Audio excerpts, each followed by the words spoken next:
أعوذ بالله من الشيطان الرجيم.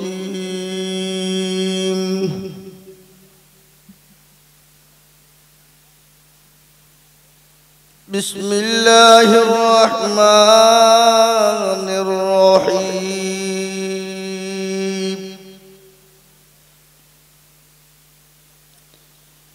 الحمد لله رب العالمين الرحمن الرحيم مالك يوم الدين. إياك نعبد وإياك نستعين.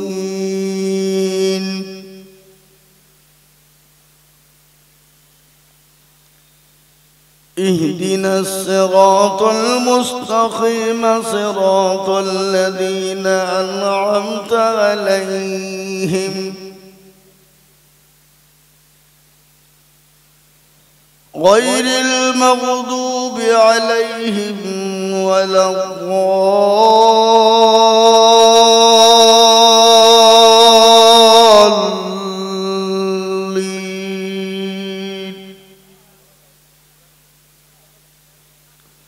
صدق الله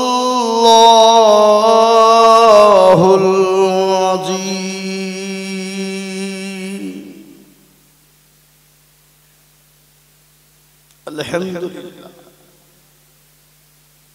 الحمد لله كفى والسلام على عباده الذين اصطفى. أما بعد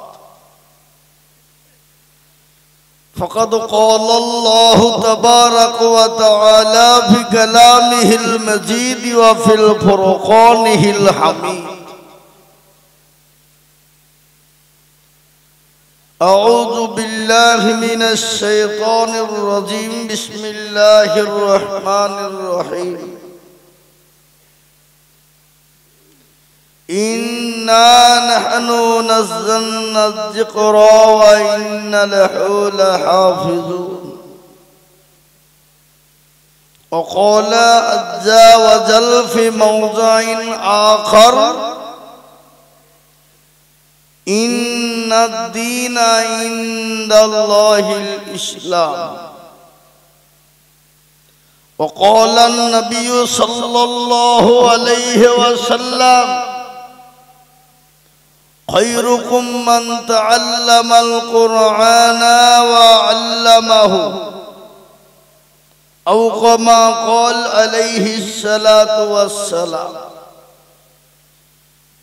وقال النبي صلى الله عليه وسلم: لا يؤمن أحدكم حتى أكون أحب إليه من والده وولده والناس أجمعين. متفق عليه. الحمد لله। আজকের এই জলসার নির্ধারিত, নির্বাচিত, মানিনীত, সম্মানিত, যোগ্যতম সভাপতি সাহেব, বিজ্ঞাপিত উলামায়ে কেরাম ও অতিথিবৃন্দ, আমার সামনে বসে থাকা দিনদার, ইমানদার, কলমাওয়ালা, ইসলাম দরদি মুসলমান বাবা জীবন ভাইয়েরা, পদ্মার আড়ালের পদ্মার নাসিনা মা, খালারা, বোনেরা, রইল শ্রেণী মতো সালাম। আল্লাহ সুবহানাহু ওয়া তাআলার লাখো লাখো লাখো শুকরিয়া যে আল্লাহ আপনাকে আমাকে বড় ভালোবেসে রহম করম করে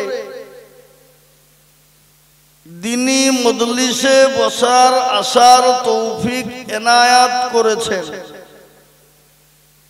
সেই মহান স্রষ্টা পরওয়ারদিগারে আলমের শানে উচ্চ স্বরে মহব্বতের সাথে অন্তরের অন্তর থেকে বলি আলহামদুলিল্লাহ। আগে একটু জোরে বলা যাবে না? একটু জোরে সরে বলি আলহামদুলিল্লাহ। কেননা কেউ যদি একবার অন্তর থেকে আলহামদুলিল্লাহ বলে ফেলতে পারে তো তার আমলনামায় 1000 নেকি লেখা হবে, আর 1000 গুনাহ তার আমলনামা থেকে কেটে বাদ করা হবে। জোরে বলুন সুবহানাল্লাহ।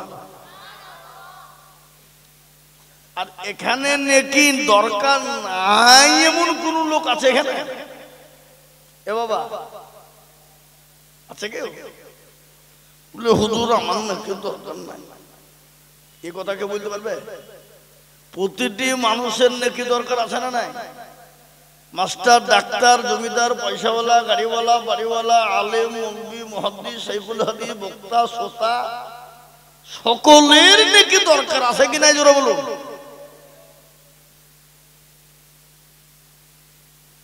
তারপরে পরেই প্যারা নবী, দয়ার নবী, নবীদের নবী, নবীকুলের শিরোমণি মা আমিনার লাল মরুর দোলাল তাজদারে মদিনা আহমদে মুস্তফা মুহাম্মদে মজদবা, সকলেই বলি সাল্লাল্লাহু আলাইহি ওয়াসাল্লাম। তিনার উপরে দুরূদ ও শান্তির ধারা বর্ষিত হোক, বলি আল্লাহুম্মা আমিন। আর একটু জোরে বলি বাপ। আগো আলহামদুলিল্লাহ সুবহানাল্লাহ বললে গুনাহ হবে? গুনাহ হবে? এ বাবা, তাহলে যেখানে গুনাহ হবে না নেকি হবে, তাহলে সেখানে বলতে তো কোনো ভয় নাই বাবা। এই আস্তাগফিরুল্লাহ আর এই সুবহানাল্লাহ আলহামদুলিল্লাহর কত দাম একটু আপনাদেরকে শোনাই আমি। ইমামে আহমদ ইবনে হাম্বল রাহমাতুল্লাহ আলাইহি সে যুগের সবথেকে বড় ইমাম, তিনি একদিন রাস্তা দিয়ে যেতে বাবা, যেতেই একটা মসজিদ মাগরিব এশার আদায় করলেন, দিয়ে বললেন আগো আপনাদের মসজিদে একটু থাকা যাবে না? বলেন না না না, কোনো অনুমতি নাই, হবে না। বলেন না। তিনি চলে গেলেন, যেতেই গিয়ে দেখলেন রাস্তার ধারে একটা হোটেল। হোটেল বুঝেন তো নাকি? হোটেল বুঝেন না? হ্যাঁ, হোটেলের মালিক যিনি তিনি রুটি তৈরি করছে বাবা। তো ইমাম আহমদ ইবনে হাম্বল রাহমাতুল্লাহ আলাইহি তিনি বললেন ভাই একটু দোকানে বসা যাবে না? কোনো ব্যাপার নাই, তিনি বসলেন। সারা রাত তিনি হাদিস পড়ছেন বসে বসে, শীতের মৌসুম বাবা, এই তো উনি বসে বসে লক্ষ্য করছেন দোকানদার যিনি, হোটেলের মালিক যিনি, তিনি রুটি তৈরি করছেন। বলছে আস্তাগফিরুল্লাহ, খরিদ্দারকে খেতে দিয়ে বলে আস্তাগফিরুল্লাহ, উনুনে দিয়ে বলছে আস্তাগফিরুল্লাহ। যতক্ষণ তিনি দেখলেন মুখে আস্তাগফিরুল্লাহ সুবহানাল্লাহ আলহামদুলিল্লাহ। তো ইমামে আহমদ ইবনে হাম্বল রাহমাতুল্লাহ আলাইহি বলেন ও ভাই, আমি যতক্ষণ দোকানে বসা আপনার মুখে আস্তাগফিরুল্লাহ সুবহানাল্লাহ আলহামদুলিল্লাহ এর মানে কি?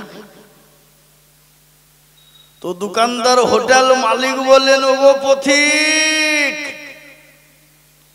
এই আস্তাগফিরুল্লাহ আর সুবহানাল্লাহ বলার কারণে আল্লাহ আমার জীবনের সমস্ত আশা আকাঙ্ক্ষা পূরণ করে দিয়েছে। একটা আশা পূরণ হয়নি, জানি না আল্লাহ করবে কি। সেটা কি? তিনি বললেন আমি আল্লাহকে বলেছিলাম খোদা এই যুগের সবথেকে বড় ইমাম হবেন যিনি আহমদ ইবনে হাম্বল। তিনার সঙ্গে যদি দেখা হয়ে যায়, একবার বুকের সঙ্গে বুকটা ভিড়িয়ে একবার কপালে চুমু খাও। ইমামে আহমদ ইবনে হাম্বলের চোখ দিয়ে ঝরঝর করে পানি ঝরে গেল। হোটেলের মালিক বলছেন, কি ব্যাপার, আপনি কাঁদছেন কেন? সঙ্গে সঙ্গে বলছে, গো দোকানদার, হোটেলের মালিক, আল্লাহ আপনার এই আশাটাও কে আল্লাহকে পূরণ করে দিয়েছে, বলুন আলহামদুলিল্লাহ। বলে কেন? বলে এই যুগের সবথেকে বড় ইমাম ইমামে আহমদ ইবনে হাম্বল আমি। জোরে বলুন সুবহানাল্লাহ। তাহলে আস্তাগফিরুল্লাহ আর সুবহানাল্লাহর কত দাম। কিন্তু এ জাতি আস্তাগফিরুল্লাহ বলতেও জানে না, সুবহানাল্লাহ বলতেও পারে না, আলহামদুলিল্লাহ কইতেও পারে না। ঠিক না বেঠি? জোরে বলুন। আজকে এ জাতির নেকি আছে না নাই? বাসে, গাড়িতে, বাসে, অটোতে, মোটরসাইকেলে, সাইকেলে, মাঠে ঘাটে, বাড়িতে, গাড়িতে, বাজারে, যেখানে যাবে মুসলমানের নেকি আছে না নাই? জোরে বলুন। কিন্তু এ জাতি প্রয়োজন মনে করে। কেন? এ জাতি মনে মনে করে যে আর হয়তো কোনদিন মরব না। কি গো, মরণ হবে না? হবে না? কথা বলেন না। আপনাদের দিনাজপুরের লোক মরে না? কি বলছেন আপনারা বলুন। এ মুসলমান যিনি তৈরি করেছেন, এই মানুষ তৈরির কারিগর যিনি, তিনি কে? সে আল্লাহ আমাদেরকে বানিয়েছেন, আবার সে আল্লাহর কাছে আমাদেরকে ফিরে যেতে হবে কি হবে না? হবে। কিন্তু বাপ, আল্লাহ আমাদেরকে কেন বানালেন? খেলতে, তামাশা করতে, দুনিয়া করতে না। আল্লাহ আমাদেরকে বানিয়েছে তার ইবাদত, তার বন্দেগী করার জন্য। কোরআন খোলো, কোরআন বলেছে, ওয়া মা খালাকতুল জিন্না ওয়াল ইনসা ইল্লা লিয়াবুদুন। আল্লাহ বলে, বান্দারে, আমি তোমাদেরকে বানিয়েছি আমার ইবাদত, বন্দেগী, দ্বীন, আইন, কানুন, বিধানকে মানো। কিন্তু এ জাতি মানে না। আল্লাহর সবথেকে বড় হুকুম কি বাপ? এটা জোরে বলুন। কি? আগো দিনাজপুর ওয়ালারা বলুন, আল্লাহর সবথেকে বড় হুকুম কি? নামাজ। কিন্তু এ জাতি নামাজ পড়ে পড়ে। মসজিদে আজান হয়, হাইয়া আলাস সালাহ, আর আমরা বলি আমরা পারলুম না, ইমাম আর মুয়াজ্জিন তোরা চালা। আমরা চায়ের দোকানে, পানের দোকানে, মাঠে ঘাটে, বাড়িতে বসে আরাম করব, কিন্তু আল্লাহর ডাকে সাড়া দিয়ে মসজিদে যাব। আজকে আমাদের দেশের মুসলমানেরা 98% লোক নামাজ পড়ে না। অপারেশন পড়ে, অপারেশন পড়ে গো। আল্লাহ, এই দেশের লোক হিসাব জানে না নাকি? 2%। এই 2% এর ভিতরে 1% লোকের কোন রকম নামাজ হয়, আর আরেক% লোকের নামাজ হয় না। যদি বল আপনি কি করে জানলেন? আমি ও আত্তাহিয়াত জানে তো, দুরূদ শরীফ জানে না, দুরূদ শরীফ জানে তো, দোয়া কুনুত জানে না, দোয়া কুনুত জানে তো, দোয়া মাসুরা জানে না, দোয়া মাসুরা জানে না তো, দোয়া সানা জানে না। ইন্না তাইনা কুল দেখা যায় তার মধ্যেও 20টা ভুল। কি বুঝছেন আপনারা বলুন? ঠিক কিনা জোরে বলুন। এরা শিখেও না, শিখার চেষ্টাও কেন? মসজিদের দিকে ঘড়ির টাইম দেখে, কখন টাইম হবে 2 মিনিট আগে যে আকাবি করে ওযু করেছি, নামাজও শেষ। ঠিক না বেশি জোরে বলুন। আসসালামু আলাইকুম, আসসালামু আলাইকুম, চলো শুরু হয়ে গেল। কেন 5-10 মিনিট ইমামের কাছে বসে হুজুর এটা তো ঠিক করে দেন না, কোরআনটা ঠিক করে দেন না, সূরা গালা ঠিক করে দেন না, নামাজটা ঠিক করে দেন না, জীবন এও বলে না। কি গো বলে? কথা বলেন, বলে? কেন বলে না? কেন বলে না? কারণ হইল যদি বাইচাল মৌলবি আমার ভুল ধরিয়ে ফেলে তাহলে মৌলবির কাছে আমার মোড়লি চলবে? চলবে না। এই জন্য মৌলবির কাছে শিখেও। আর আমাদের দেশের আজকাল মসজিদের ইমাম কারা? ইমাম কারা গো? ইমামরাও জীবনে কোনো মুসল্লিকে বলল না আসেন বসেন, নামাজটা ঠিক করে দিই, সূরা গালা ঠিক করে দিই, কোরআনটা ঠিক করে দিই। ইমামরাও জীবনে বলে না। কি গো বলে? কথা বলেন না কেন বলে? কেন বলে না? কারণ আছে। ইমাম বলছে 4000 টাকা বেতন দিবা, তারপর তোমাকে নামাজ শেখাতে হবে?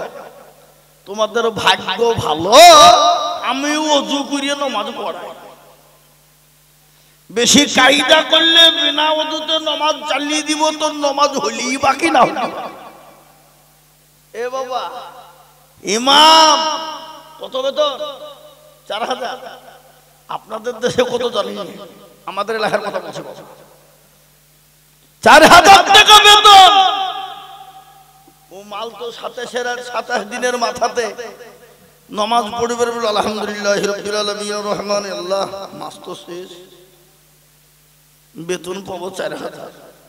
বইয়ের ছায়া কিনবো না, ব্লাউজ কিনবো, ছেলের ওষুধ কিনবো না, স্কুলের বেতন দেবো। গায়রুল মাগদুবি আলাইহিম ওয়ালাদ-দাল্লিন। ফেরেশতা বুঝি কি নামাজ রে? বুঝে ফেরেশতারা বুঝে বেতনের নামাজ চলছে। বুঝতে পারলেন না? এ মুসলমান, বুঝা যারে বুঝাই না রে তারে বুঝাই কে? বুঝা যারে বুঝাই না রে তারে বুঝাই কে? না বুঝা যে হু হু করে তাকে ভূতে ধরেছে না। এই না বুঝে হু হু করল। আজকে এ জাতি কোথায়, কোন জায়গায়? আজকাল অধিকাংশ মসজিদের সেক্রেটারি কারা, সভাপতি কারা, ক্যাশিয়ার কারা? ভালো করে শোনান। মসজিদের সেক্রেটারি, সভাপতি, ক্যাশিয়ার কারা গো? যারা মসজিদের দরজা চিনে না তারা। ঠিক না বেশি জোরে বলুন? ও সপ্তাহে একদিন হিসাব করতে যায়, ও নামাজ বাদ বাকি সপ্তাহের মাঝে একদিনও নাই। এমনও সেক্রেটারি আছে শুক্রবারের দিন লটারি কেটে লটারি টারে গুঁজিয়ে চলে যায়। লটারি আপনাদের দিকে আছে না নাই? আছে। নামাজ পড়তে যাবে, যা লটারিটা পড়ে গেল নামাজের ভিতর। এই গত রমজান মাসে আমি নামাজ পড়ছিলাম তারাবি হতো, বুঝলেন তো? 2 রাকাত করে তারাবি। তো 1 রাকাত পড়েছে, আর 1 রাকাতে কারেন্ট চলে গেল। তো নামাজের মধ্যে যা কারেন্টটা চলে গেল রে নামাজের ভিতর। বুঝতে পারলেন? আজকে জাতি কোথায় পৌঁছে গেছে? এটা কেন দক্ষিণ 24 পরগনা জেলা, চিনেন তো আপনারা নাকি? নাম শুনে যারা শোনেন নেই, শোনেন নেই? আজকে ও কি মাল সেটা দেখলো। পয়সা আছে, দে সভাপতি বানিয়ে দে, দে সেক্রেটারি বানিয়ে দে, ক্যাশিয়ার বানিয়ে দে। সেদিন আমি জালসায় গিয়েছি ভাবছি, তো এমন একজনকে সভাপতি করেছে। ও মাল জীবনেও আল্লাহ চিনে কিনা জানি না। ও সভাপতি মাইকের কাছে বসে বসে দেখেন সবাই মিলে আমাকে সভাপতি করে দিল, তার জন্য আমি গর্ভবতী। এ বুঝতে পারলেন না কেমন কথাটা? আগে বুঝতে পারলেন না? বলে সবাই মিলে আমাকে সভাপতি বানিয়ে দিয়েছে, তার লেগে আমি গর্ভবতী। আবারও বুঝি দেখেন আমি কি করব, আমি বসবো না, তাও জোর করে চেয়ারে বসিয়ে দিল, তার জন্য আমি আবারও গর্ভবতী। তো মৌলভী সাহেব মাইকটা কাটিলে বলছে, মাইক দেখি। আমরা জানি মা বোনেরা বিয়ে হইলে বছরে একবার গর্ভবতী হয়ে, আপনি 2 মিনিট হয়ে গেল, তার মানে এই বাবু এই তো হাল আমাদের কবি বলে, তন্হামা দাগে দাগে সুদ বম্বা গোজা গোজা, সারা অঙ্গে ব্যথা, কোথায় ওষুধ লাগাবো এ জায়গা খুঁজি বেশি নি। মনে যদি পচন ধরে খুঁজে কিরে পাওয়া যায়, মলম দিব কোন জায়গা? আজকে আমি আপনাদেরকে একটা কথা বলি, আপনার এখানে জ্ঞানী গুণী মানি সম্মানী ব্যক্তি আছেন, এটা ঐতিহাসিক। আজকে ছেলেদেরকে আমরা ইংলিশ মিডিয়ামে দিই কি দিই না? কথা বলেন। ছেলেকে প্রাইভেট পড়তে টাকা দিই, প্রাইভেটের মাস্টারকে যত টাকা লাগবে দিব, অঙ্কের মাস্টার যত লাগলে দিব, বাংলার মাস্টার যত লাগবে দিব। কিন্তু দিনাজপুর প্রাণ সাগরের লোক একটু বুকে হাত দিয়ে বলুন তো, ছেলেকে বলেছেন, কোন হুজুরকে বলেছেন, হুজুর আমার ছেলেটাকে কোরআনওয়ালা বানাতে যত টাকা লাগবে আমি দিতে রাজি, বুকে হাত দিয়ে বলুন, একটা লোক পাওয়া যাবে? একটাও খুঁজে পাওয়া যাবে না। আফসোসটা কোথায়? আজকে মুসলমান দরদি, এ জাতি যদি কোরআনওয়ালা হয়ে যেত, এ জাতি যদি দ্বীনওয়ালা হয়ে যেত, আমি আপনাদেরকে মাস্টার, ডাক্তার, উকিল, জজ, ব্যারিস্টার বানাতে মানা করিনি? অবশ্যই বানাবেন, অবশ্যই মাস্টার, ডাক্তার, উকিল, জজ, ব্যারিস্টার বানান, বাধা নেই। কিন্তু কবরে হটিজিওর নেম নেই চলেগা, हटीजियोर मदार नहीं चलेगा, हटीजियोर मदार नहीं चलेगा, चलेगा मन रब्बुका रब्बी अल्लाह। बोलो तुम्हार रब के छिलो, मन दीनुका बोलो तुम्हार दिन के छिलो, मन नबीउका बोलो तुम्हार नबी के छिलो। সেদিন আপনাকে ইংলিশে জিজ্ঞাসা করা হবে না। আমি আপনাদেরকে মানা করি শিখতে মানা করি না, অবশ্যই শিখবেন, ইংলিশম্যান হবেন। অবশ্যই সমাজে প্রয়োজন, ডাক্তার প্রয়োজন, মাস্টার প্রয়োজন, কিন্তু সর্বপ্রথম কোরআনের শিক্ষাটা আপনার জন্য জরুরি কিনা জোরে বলুন। কোরআন শিক্ষা জরুরি কিনা জোরে বলুন। কোরআন শিক্ষা হলো ফরজ আইন, প্রতিটি নর এবং নারীর জন্য কোরআন শিক্ষা কি জোরে বলুন, জোরে বলুন কি ফরজ। কিন্তু এই জাতি আজকে কোরআন শিখে না, শেখার চেষ্টাও করে না, ছেলে মেয়েদেরকে শেখানোর চিন্তা ভাবনা রাখে না। আজকে এই জাতির ভিতরে যদি কোরআন হয়ে যেত, এই জাতি যদি আজকে কোরআনওয়ালা মেনে যেত, এই জাতি যদি আজকে কোরআনকে মেনে নিত, এই জাতিকে যদি আজকে কোরআনকে জীবনে ফিট করে নিত, এই জাতির জায়গা কোথা থেকে কোথায় পৌঁছে যেত এই জাতি নিজেও জানতে পারত। আজকে গোটা ওয়ার্ল্ডে, গোটা পৃথিবীতে সবথেকে দুর্দিন কাদের জোরে বলুন, কাদের? কাদের গো?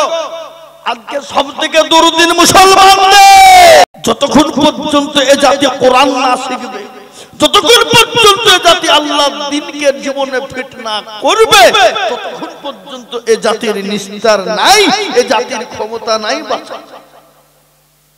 কোরআনের কত দাম, কোরআনের কত মূল্য, গোটা পৃথিবী বিক্রি করলেও একটা কোরআনের আয়াতের মূল্যর দাম দেওয়া যাবে? জোরে বলুন, যাবে? কোরআনের একটা আয়াতের মূল্য দেওয়া যাবে না। কোরআনের এতটাই মূল্য বাপজি। তাই একটা কথা মনে হয়ে গেল, প্রাণ সাগরের লোক মনে মনে করছে, আরে এত মৌলবীর বক্তব্য শুনলাম, কেউ কোরআনের কথা বলল না। আইজুল হক মুর্শিদাবাদ দিকে এসে কোরআনের দাম বলে গেল, ছেলেকে শেখাতেই হবে। সকালবেলায় ছেলের হাত ধরিয়ে টানতে টানতে মাদ্রাসায় লিখে বলছে, হুজুর আগো এই মাদ্রাসার হেড বলবি কে গো, মুহতামিম কে, কি খবর? বলে আইজুল হক বলেছে কোরআনের মূল্য, কোরআনের দাম শেখাতে হবে। কত লাগবে? 1000। ঠিক আছে, ছেলেকে একবারে কোরআনওয়ালা বানানোর জন্য ভর্তি করে দিয়ে চলে গেল। 1-2 করতে করতে করতে করতে করতে করতে 6 মাস বাবা, 6 মাসের পরে কোরআন একবারে goat goat goat goat goat goat goat goat করে পড়তে লেগেছে বাবা। কি গো 6 মাসের মধ্যে কোরআন পড়তে পারে না, পারে না জোরে বলুন? এরকম ছেলে আছে না নাই? আজকে আমি আপনাদেরকে একটা কথা বলবো, যে ছেলেটা 30 পারা কোরআনকে সেনার ভিতরে ভরে রাখতে পারে, সেই ছেলেটা ইংলিশম্যান হতে পারে না, পারে না? কথা বলেন না কেন? পারে না, পারে না? ইংলিশটা সবথেকে কঠিন না আরবি কোরআনটা সবথেকে কঠিন কোনটা জোরে বলুন? আরবি। যেটা দুটা কাটটা যদি বলে মাস্টার হোক, ডাক্তার হোক, উকিল হোক, জজ হোক, যেই হোক না কেন, কারো বাবার দিন নাই, যে কোনো একটা বই প্রথম থেকে লাস্ট পর্যন্ত মুখস্থ শোনাতে পারে। আছে? পৃথিবীতে একটা নজির দেখাতে পারবেন আপনারা? মাস্টার, ডাক্তার, উকিল, জজ, প্রথম একবারে পেজ থেকে শুরু করে লাস্ট পেজ পর্যন্ত গোটা মুখস্থ বই পড়ে শোনাতে পারবে এমন কোন জজ, মাস্টার, ডাক্তার আছে? কথা বলেন আছে? নাই। কিন্তু একজন কোরআনের এতটুকু হাফেজে কোরআন এ টু জেড প্রথম থেকে লাস্ট পর্যন্ত 30টি পারা যদি তাকে বলা হয় শোনা, এই শোনা বলতে গেলে একেবারে goat goat goat goat goat goat goat goat goat goat করি একবারে বাবজি গোটা 30 পারা শুনিয়ে দিতে পারে না জোরে বলুন। পারে কি পারে না জোরে বলুন? এটা কার রহমত? এটা কার রহমত? কার অবদান এটা? আল্লাহ। যে ছেলেটা 30 পারা কোরআন শিখতে পারে সে ছেলেটার জন্য ইংলিশ শেখা কি জরুরি? সে কি তার কাছে কঠিন? কথা বলেন না কেন? কঠিন কি? কঠিন নয়। তাই বাবুজি ছেলেকে গটগট করে যখন পড়তে শুরু করে দিয়েছে, মাদ্রাসার হুজুর বলছে, আরে বাবা তুই তো প্রাণ সাগরের ছেলে, একটা কাজ করতো বাবা। বলে কি কাজ করবো? বলে আমি আগামী কালকে কলকাতা যাবো, জমিয়তের কাজ আছে, তো এই জুতো দুটো এখানে মুচি আছে, মুচি বসে বুঝেন তো নাকি? মুচি বুঝেন না? মুচির কাছে গিয়ে জুতো সেলাই করে নিয়ে আর এ দিয়ে 50 টাকা লাগে। তালবেলি মুচির কাছে গিয়ে বলছে কত লাগবে? বলে 50। ঠিক আছে, জুতো দুটো দিয়ে তালবেলি 50 টাকা নিয়ে ভাবছি দোকানে একেবারে ফুচকা টুচকা খেয়ে টাকা শেষ। মুচিকে এসে বলেছ হয়ে যা কত? সঙ্গে সঙ্গে তালবেলি বলছে, মুচি প্রতিদিন জুতো সেলাই করো আর টাকা লাও, আজকে একটা নতুন জিনিস দেব তালিবা। মুচি মনে মনে করছে তালবেলি মানুষ নিশ্চয়ই ভালো কিছু দিবে নাকি, তুই ভাবকি দেবা শোনা দাও। সঙ্গে সঙ্গে তালবেলি বলছে, আল্লাহ বলেছে পৃথিবীতে যতদিন বাঁচবি রে মুচি মানুষের উপকার করবি, কোনোদিন ক্ষতি করবি না। যা মুচি তোকে কোরআন দিয়ে দিলাম, এই কোরআন দিয়ে দিলাম যখন বলিয়েছে বা একবারে মুচির রক্ত কোথা মাথায় বলে এই লাইন কবে শিখলি? ফেলো টাকা ফেলো। আঁকা বিক্রি তালবেলি বলছে, আব্বা বললো কোরআনের দাম, আর কোরআন জিজ্ঞেস করতে গিয়ে কিরকম হলো ওটা? যা বলবো না, যাই লাইনে বলবো সোজা বাড়ি। বাড়িতে যে একবারে মুখ ভাবি ঘুরিয়ে বাবুজি কি হলো রে বকে না ওরা আর কি হলো বলবি তো বকো না বলছে। আরে কি ব্যাপারটা কি? বলে কোরআনের দাম বলি আমাকে মাদ্রাসায় দিলি, আর কোরআনের দাম জিজ্ঞেস করতে গিয়ে আমাকে মারি খেতে হলো, এই লাইনে বলবো না। বলিস কি তোকে কোরআনের দাম দেয়নি? তো বলো না কার কাছে গেছিলি? ও মুচির কাছে। ঠিক আছে। তা হুজুর বলছে, আল্লাহ আমার ছেলে গেল কোথায়, জুতুই গেল কোথায়, খোঁজ নিয়ে গিয়ে বাড়িতে দেখছে মাল বসে আছে। বলে কি বাবা বাড়ান এখান থেকে, ও লাইন আমি বলবো না। বলিস কি কোরআনের দাম তোকে দেয়নি? তো বলে না কার কাছে গেছিলি? ও তুই মুচির কাছে গেছিলি। মাদ্রাসায় নিয়েছে একটা পাথর এরকম করে পকেট দিকে হুজুর বের করেছে, ধর এই পাথরটা লিগে মুচিকে দেখে, যদি মুচি লাইন নিবে আর যদি না লেয় তুই জুতো দুটো দিয়ে একটা দোকানে রেখে তুই পাথরটা কুড়িয়ে নিয়ে চলে যাবে সোনাপটে। কোথায় গো? গঙ্গারামপুর। গঙ্গারামপুরে গিয়ে কিন্তু মাল কিন্তু বেচবিনি। ঠিক আছে। মুচি একেবারে বাবজি তালবেলি এসে বুঝায়, মুচি কালকে কোরআনের কথা বলেছো বলে মাপ তুলেছো, আজ একটা নতুন জিনিস ছিলাম। তালবেলি পাথরটা যখন মুচিকে দিয়েছে আর টান মেরে ফেলে দিয়েছে, আঁকা বিক্রি তালবেলি 50 টাকা দিয়ে জুতো দুটো লিহি পাকবারে বাবুজি জুতোটা একটা দোকানে রেখে দিয়ে গাড়ি ধরিয়ে একবারে কোথা গো কোথা গঙ্গারামপুর সোনার দোকানে ঢুকে যে সোনাওয়ালা বলছে, আল্লাহ এতটুকুন ছেলে মাল কোথা পেলো? বলে ছেলে কত তুমি বলো। বলে নাম বলবো না, তুমি বলো। বলে 20,000। বলে হবে না, 40 হবে না, 60 হবে না, 80 করতে করতে 2 লাখ। তালবিলিম যে সর্বনাশ। এই জুতো যদি মুছিতে, পাথর যদি মুছে নিত তো জীবনেও জুতো সেলাই করতে হতো না।